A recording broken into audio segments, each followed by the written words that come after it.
Assalamu alaikum students and welcome to all the students in the Right Way Academy class 10 biology chapter number 11 homeostasis. Topic of our today's lecture is about homeostasis in plants. Last time हमने discuss किया removal of the extra carbon dioxide and oxygen from the plants to maintain the homeostasis in plants. But today we discussed about the removal of the extra water and removal of the other metabolic waste. So first we discussed about the removal of the extra water. अब removal of extra water में to conditions आ जाती हैं, day time and night time.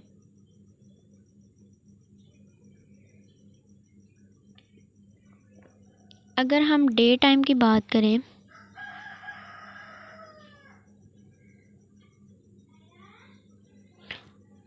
तो आप लोगों ने पहले discuss किया था कि जब डे टाइम होता है तो इसमें फोटोसिंथेसिस और सेलुलर रेस्पिरेशन का प्रोसेस हो रहा होता है. अब जब फोटोसिंथेसिस और सेलुलर रेस्पिरेशन का प्रोसेस हो रहा था इसमें भी वाटर प्रोड्यूस्ड हो रहा होता है. अब इन प्रोसेसेस के दौरान क्या होता है कि वाटर की जो कंसंट्रेशन होती है एट द लिमिट से जब एक्सीड कर जाती है तो वो प्लांट में एक्सेसिव अमाउंट हो जाती है. अब ये जो प्लांट में एक्सेसिव अमाउंट होती है इसको रिमूव करने के लिए जो प्लांट्स हैं वो ट्रांसपायरेशन का प्रोसेस इस्तेमाल करते हैं for the removal of extra water. अब ट्रांसपायरेशन के प्रोसेस क्या है, इसमें the loss of water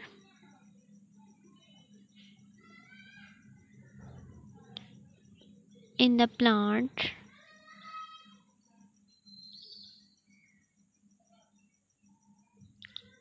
surface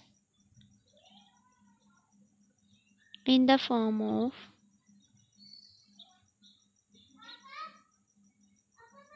water vapors.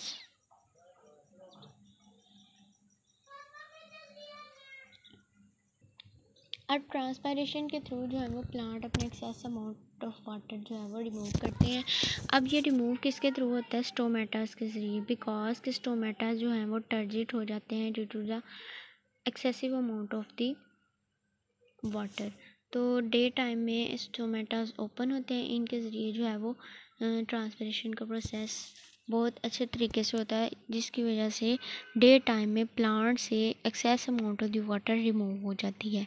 Next हम देखेंगे कि नाइट टाइम कौन सी अडॉप्टेशंस होती हैं for the removal of extra water from the plants.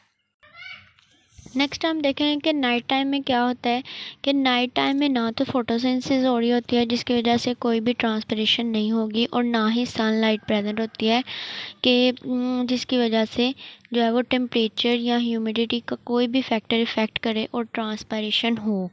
तो इस वजह से क्या होता है कि और सिमिलरली इसमें कोई भी ओपनिंग ऑफ स्टोमेटास नहीं होती बिकॉज के नाइट टाइम जो होते हैं वो स्टोमेटास क्लोज्ड हो जाते हैं, there is a no opening of the stomatas.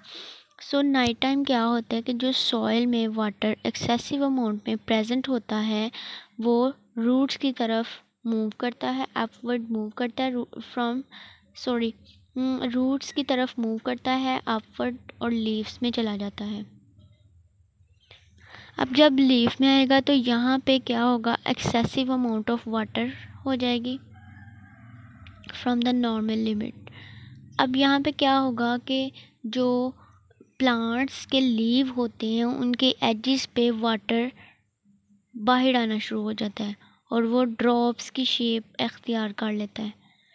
तो इस प्रोसेस को हम कहते हैं ग्यूटेशन. अब ग्यूटेशन क्या है, ग्यूटेशन एक ऐसा प्रोसेस है जिसमें वाटर खुद ब खुद निकल कर जो लीव्स होते हैं उनके ऊपर आ जाता है और ड्रॉप्स की फॉर्म में आ जाता है, इसको हम कहेंगे ग्यूटेशन. अब नेक्स्ट हमारे पास दो टर्म्स हैं, एक ड्यू और ग्यूटेशन. इसमें स्टूडेंट्स थोड़ा सा कंफ्यूज हो जाते हैं कि ग्यूटेशन और ड्यू जो हैं वो अलग टर्म्स हैं या सेम टर्म्स हैं. ये दोनों अलग टर्म्स हैं. जो ड्यू है वो due to the atmospheric change आ जाता है, एटमॉस्फेरिक चेंज जब आएगा तो वाटर की अकोमोलेशन हो जाएगी हमारे लीव्स पर, वाटर अकोमोलेशन होगी ऑन द लीव्स, और ये ड्रॉप्स की फॉर्म में हमारी जो लीव्स हैं उनके ऊपर इस तरह से नज़र आएंगे।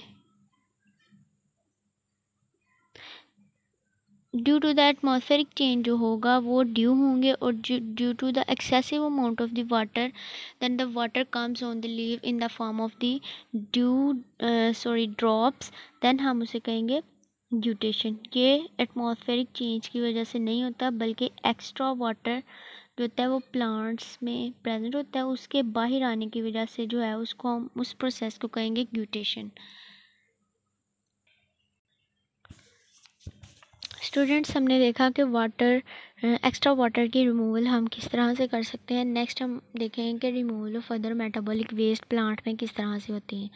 अब मेटाबॉलिक वेस्ट आप लोग, हाँ, जैसे कि ह्यूमंस की बॉडी से एक्सक्रीशन के प्रोसेस उसके मेटाबॉलिक वेस्ट को रिमूव किया जाता है, इसी तरह प्लांट्स में कुछ ऐसे प्रोसेस हैं जिनके ज़रिए मेटाबॉलिक वेस्ट को रिमूव किया जाता है। बट यहाँ पे एक पॉइंट है कि अगर हम ह्यूमंस की बॉडी से एक्स्ट्रा मेटाबॉलिक वेस्ट को रिमूव नहीं करते तो वो ह्यूमंस की बॉडी के लिए हार्मफुल इफ़ेक्ट्स काज करती है। जबकि अगर हम प्लांट्स की बॉडी की बात करें तो इनमें जो मेटाबॉलिक वेस्ट होते हैं वो इनसॉल्युबल होते हैं उनकी बॉडी में, जो कि उनके लिए नुकसानदेह नहीं होते। तो अगर ये रिमूव करके ह्यूमंस की बॉडी में चले जाते हैं या इनको यूज़ किया जाता है तो वो ह्यूमंस की बॉडी में इफ़ेक्ट काज करेंगे। तो जैसे कि हमारे पास एग्जांपल है कि टोमेटो,